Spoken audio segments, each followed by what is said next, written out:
the reason that I think people believe what I say is that I'm very pessimistic.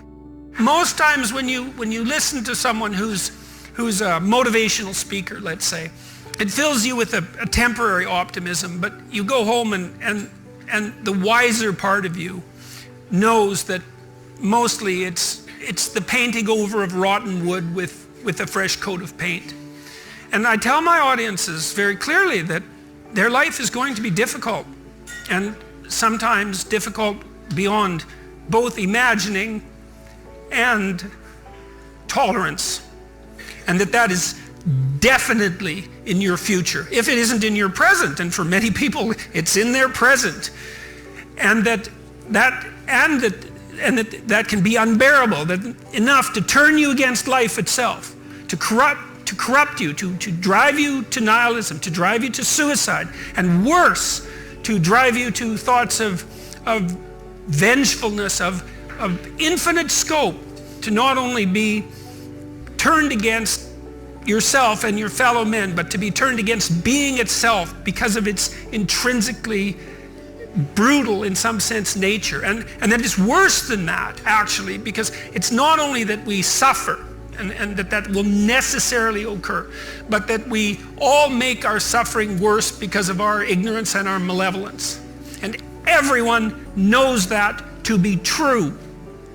And so the discussions start, let's say, on an unshakable foundation. But then I can tell people, look, despite that, we're remarkable creatures. We're capable of taking up the burden of that suffering and facing the reality of that malevolence voluntarily. We can actually do that. And all of the psychological evidence suggests, and this is independent of your school of psychology, if you're a practical psychologist, a clinical psychologist of any sort, the evidence is crystal clear that if people voluntarily confront the problems that face them and the malevolence that surrounds them, that they can make headway against it. And not only psychologically, so it's not only meaningful to do that psychologically, which it is, to confront the problems that torment you voluntarily, that's meaningful psychologically, but it's also practically useful in that you can actually solve some of the problems that beset you. And God only knows how good we could get at that. I don't know what percentage of human effort is spent in counterproductive activity. I'm not an absolute cynic about that, but when I talk to undergraduates, I ask them, how much time do you waste every day by your own reckoning? And it's somewhere between 5 and 8 hours. I walked the students through an economic analysis of that. I said, well, why don't you value your time at $50 an hour and calculate for yourself just exactly what you're doing to your future by your inability to discipline yourself. It's worth thinking through. In any case, people do waste a lot of time, and they also act counterproductively a lot of the time. Regardless, we do make progress, and we can thrive under the difficult conditions that make up our lives, and we can resist the malevolence that entices us. That's within our power, and we don't know the limits to that. And we also know that it's better to, we all know this, that it's better to live courageously than cowardly. Everyone knows that. That's what you teach people that you love.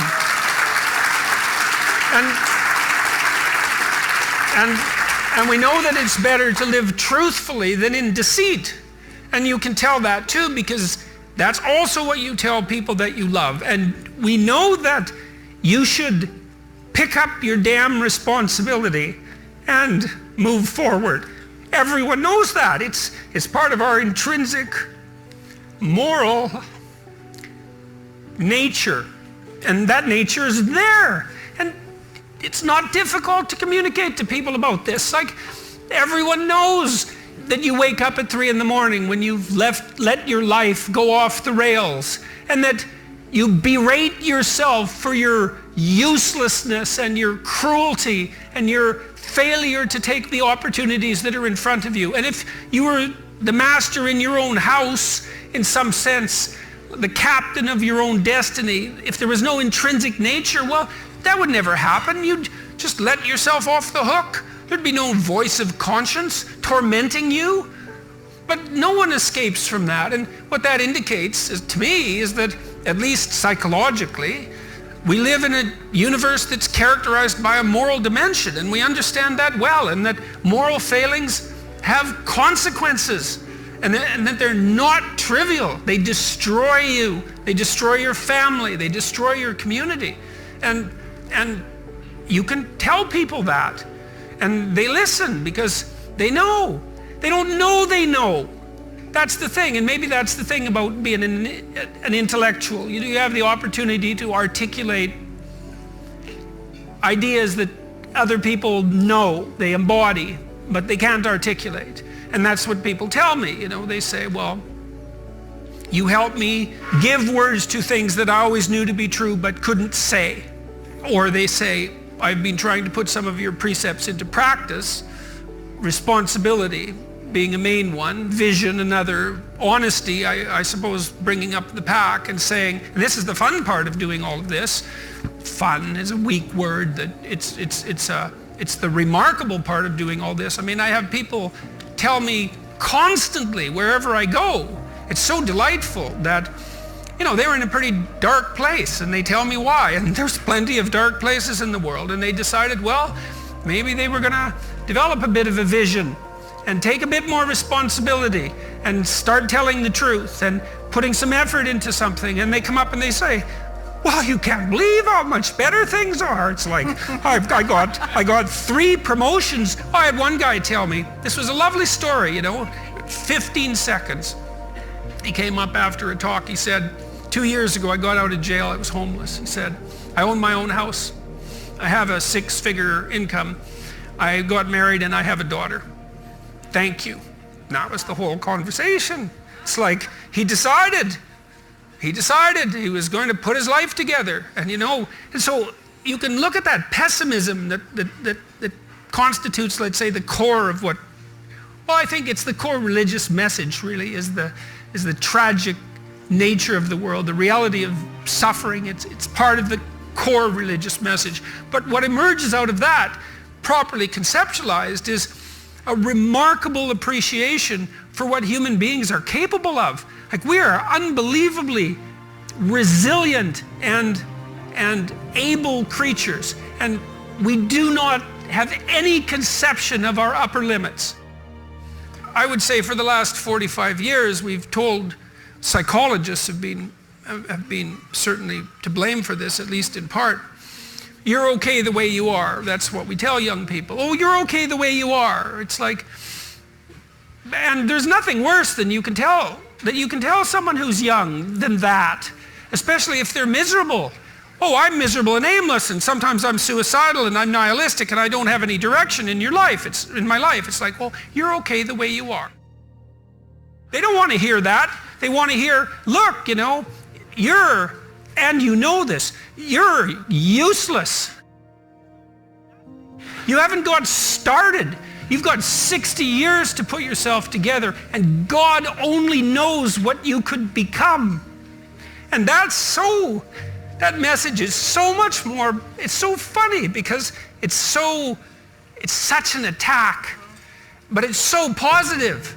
Because there's faith there in the potential that makes up the person rather than the miserable actuality that happens to be manifesting itself at the moment. And young people respond extraordinarily well to that. Because, and you know that if you're a parent and you love your child, your son, your daughter, what you're trying to foster is the best in them. You want that to manifest itself across the course of their life. You want them to become continually more than they are, to see what they could be.